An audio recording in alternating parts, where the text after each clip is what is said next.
Lezi indaba zehora lesikhombisa sikwethulela zona bukhoma ekomkhulu le-SABC e-Auckland Park eGoli bukela inazi ezinohlonze kusihlwa nje.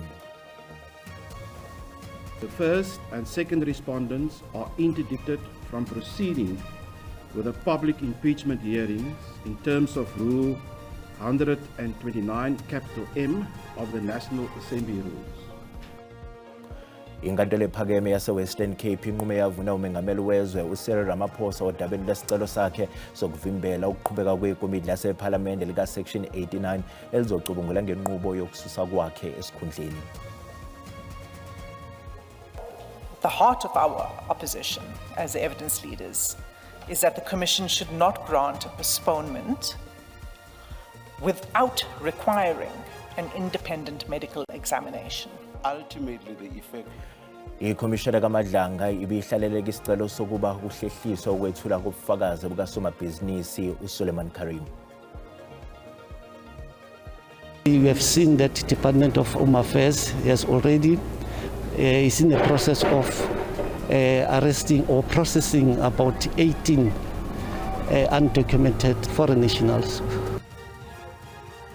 Ugaselo kungazelele kwelinye lamaplaza senkomazi kwashaqwa kabokufika baseMozambique okutholakala ukuthi basebenza kuleli plaza kanti kabanawo amaphepha aqondile abagunyaza ukuba seNingizimu Afrika.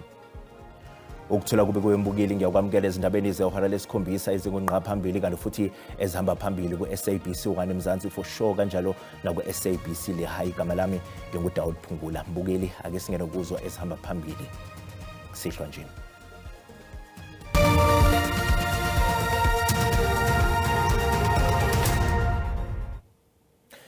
Inkantolo ephakeme yase-Western Cape inqume yavuna umengameli wezwe uCyril Ramaphosa odabeni lesicelo sakhe sokuvimbela ukuqhubeka kwekomiti lasephalamende lika-Section 89 elizocubungula ngenqubo yokususa kwakhe esikhundleni. Umbiko wethimba elizimele wathola ukuthi umengameli kungenzeka ukuthi-ke kukhona okufanele achaze ngakho ngodaba lwepulazi lakhe iPhalaphala.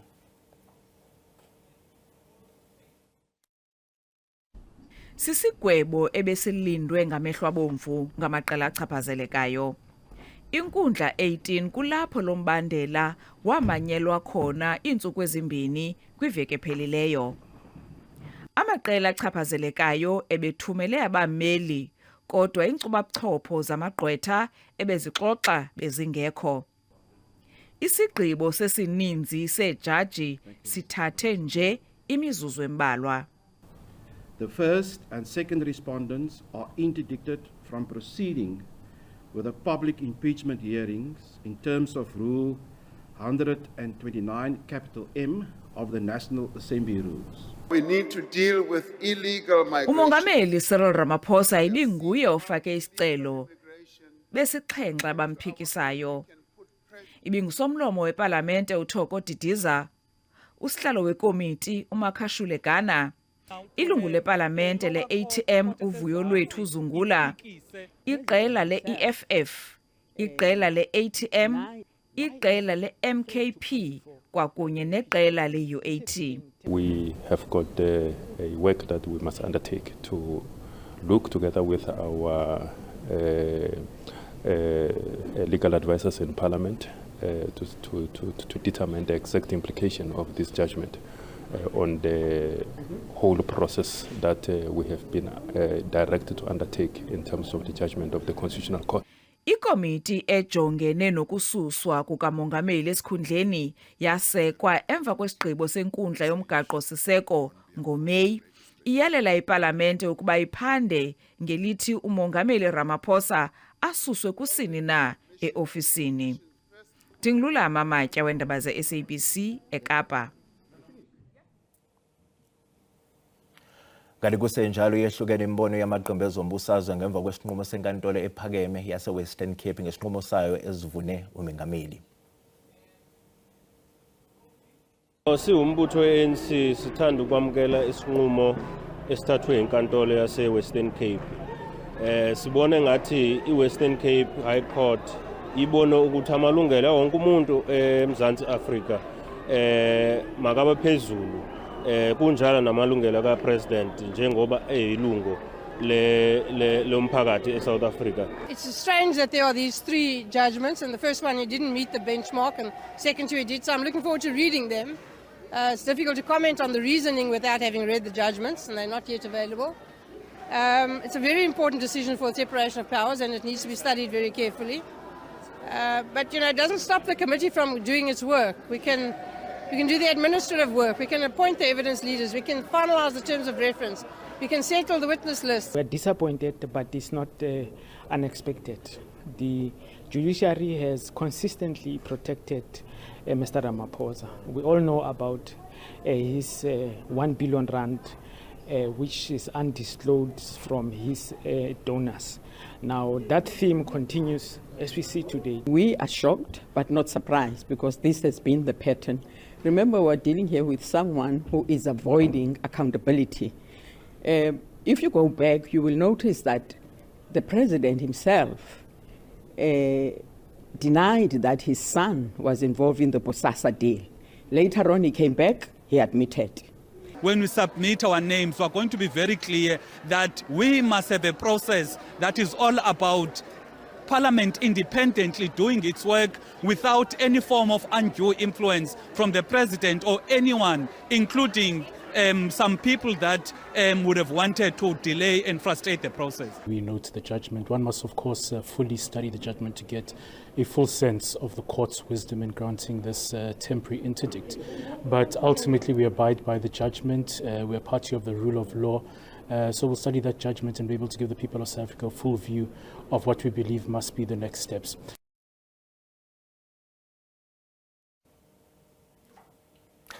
Ikhomishana kaMadlanga ibihlaleleka isicelo sokuba kuhlehliswe ukwethula kobufakazi bukasomabhizinisi uSuleiman Karim.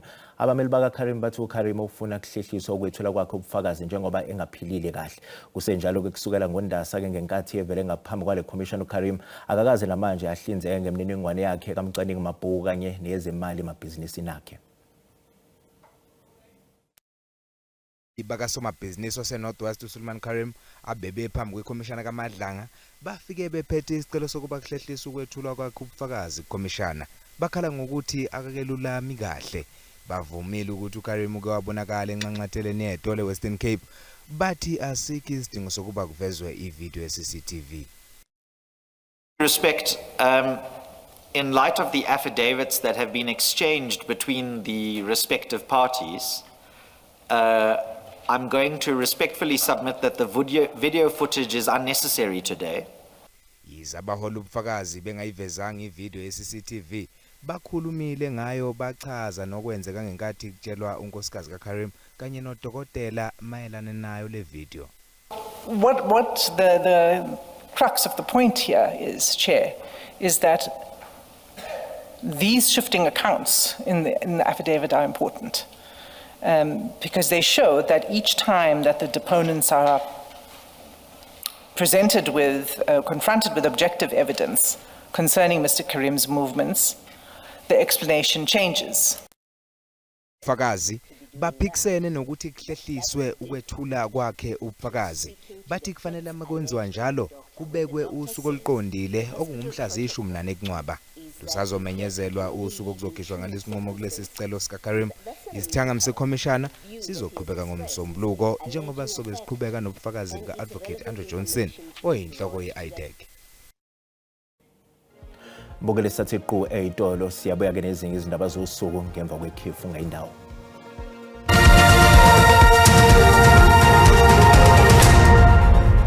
Mbukela sikubingelele sikwamukela uma ngabe usanda ngena sikukhumbuza ukuthi le indaba ziyatholakala ku YouTube na ku SABC Plus ngena kuze uzicinge ngamagama athi SABC izindaba na kanjani uzozithola ngomjalo bazo. Ithimba le-PKTT KwaZulu-Natal selibophe umelaphi wendabuko odumile kwamashu ngeintsolo ehlobene netulo lokubulawa kwayilungu lophiko lwentshe ku-ANC uThamsanqa Gcabashe kanye nabangamalungu ko-ophiko lwamaphoyisa omkhandlu weTheku uLindo Kuhle Madonsela noNdumiso Thusi.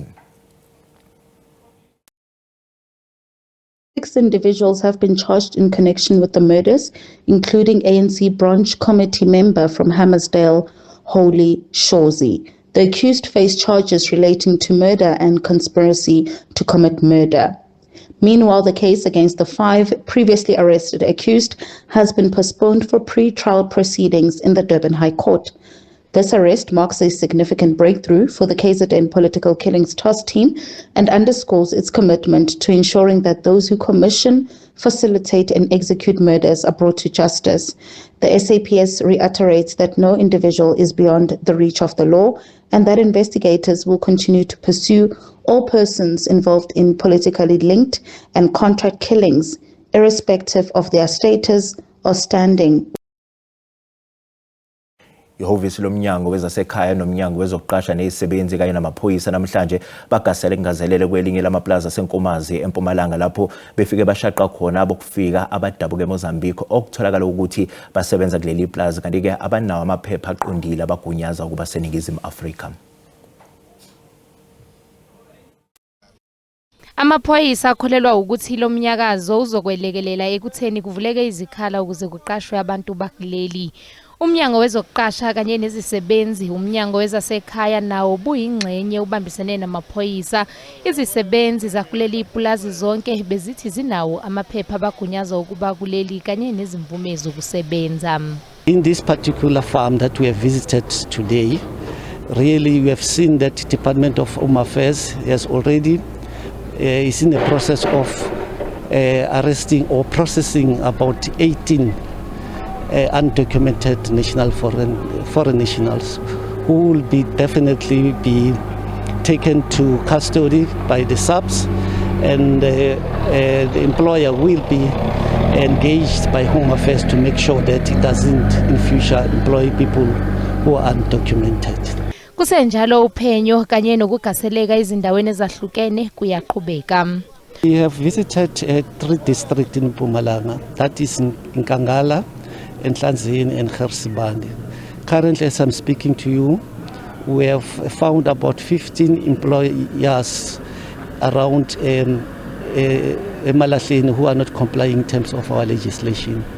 Umnikazi wepulazi wenqabile ukukhuluma nabezindaba.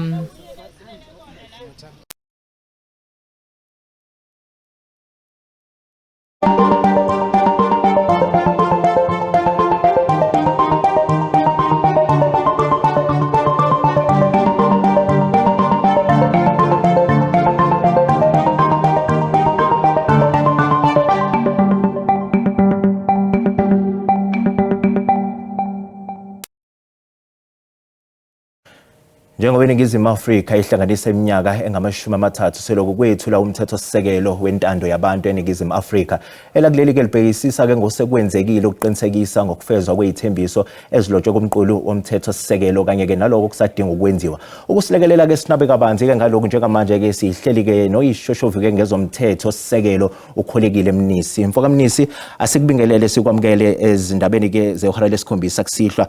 Baba, njengoba iNingizimu Afrika iseminyakeni ke lapha engama-30 yomthethosisekelo wentando yabantu, yikuphi ongakubalula ngawo mawubheka kusukela ngonyaka ka-1994? Ikakhulukazi singakubalula mesibheka kusukela kunyaka ka-1994 cishe iminyaka u-30 njengoba si-celebrate i-birth of the South African Constitution. Singakhuluma kakhulu ukuthi kulwiwe kakhulu kulelo amalungelo abantu, but right now esibhekene nawo ukuthi lo 30 years osiselele no 30 years esibhekene nawo uqhubeka phambili. Siqinisekisa kanjani ukuthi amalungelo abantu ngempela abantu bazizwa ngempela ukuthini amalungelo banawo futhi bakhulekile kona lawo malungelo lawo. Kuliwe kakhulu kulelo nkululeko kulisana nemithetho eyasemthethweni qukethe ngokomthetho ukuthini abantu baphile phansi kwencindezi lezo zonke izinto ezikanjalo.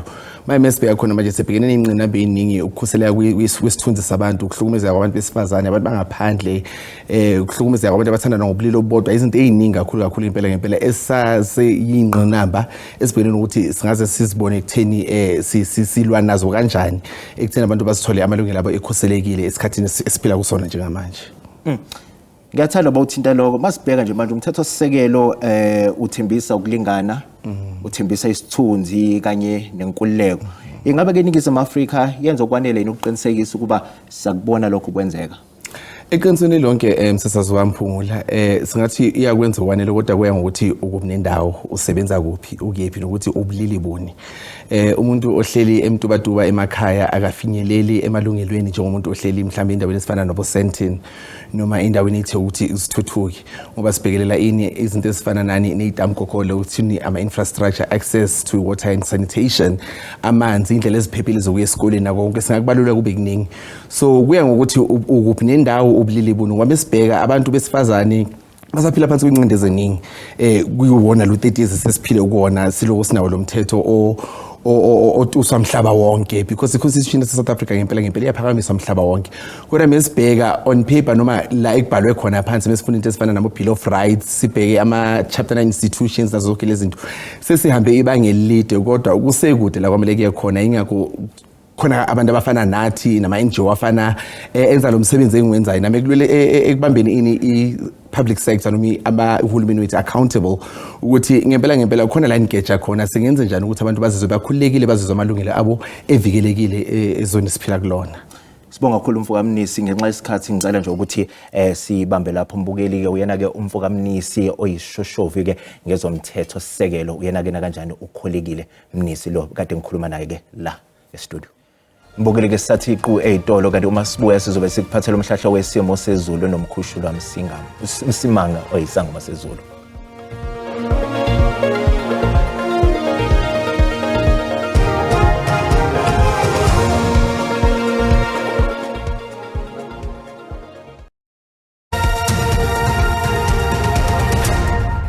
Kwayintokozo mbukeli ukuthi siphinde sihlangane njengoba sisho sithi mancane nje amathuba emkhamezelo kakhulukazi ke emva komsingo obandayo ogunolo lapha kwaZulu Natal ngale kwaloko singalindela ukuthi iqhubeka libalele nje eningizimu kanjani nasengxenyeni ke sentshonalanga njengoba sesisho sithi kungesekuseni ogunolo sentshonalanga qhubeka nokubalela kakhulukazi ke mawungene esenkabeni kanti ke lapha enyakatho yaZulu Natal ingaqhubeka nje le emkhamezelo okanye umkhizi ngasenyakatho sisho sithi liyabalela nje futhi ke mawungene kakhulukazi lapha koGauteng yongena ke engxenyeni esenyakatho sisho sithi South African Weather Service iyasikhipha isiqoso somoya othanda ukuba namandla nolwandle oluthukuthela kakhulukazi ke endaweni ezingasogwini ebusuku banamhlanje kanti ke masamba siyawubheka kakhulukazi ke ngefundazwe sisho sithi kamazinga phansi naphezulu kuyabanda nje kusene eGauteng kodwa nokho akufani mawuya kakhulukazi ke ePretoria ikakhulukazi engxenyeni ke ikakhulukazi ngokutsha kwenhlamvu yelanga sisho sithi nalapha ikakhulukazi enyakatho kuyabanda nje kuzo zonke indawo ikakhulukazi ekseni nokho akufani kodwa emini singalindela ukuthi ke lithanda ukuba phakathi uyongena koMessina koThowanto sambe siyongena eMpumalanga ibe njalo indaba njengoba sisho sithi ke kuyabandi kakhulukazi ke iqanda kwezinye indawo ekseni kodwa emini lithande nje ukuba phakathi lithi ukufudumala lapha koSikukuzi yongena kaBhokweni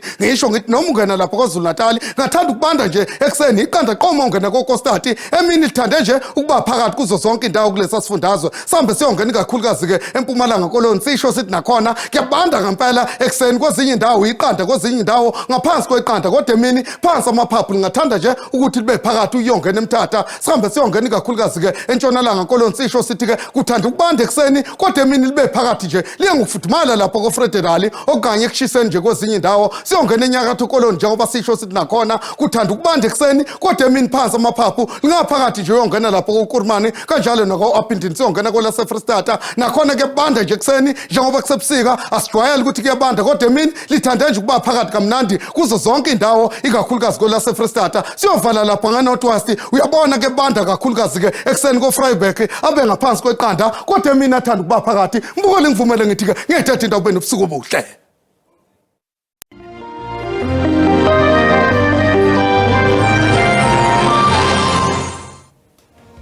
Mbukele sizibeka la bese kuphathele zona kusihlwa kusasa ngesikhathi esifanayo hlangabezwe oza kwethu nezindaba ngolimi lwesiXhosa mbukeli usali kahle.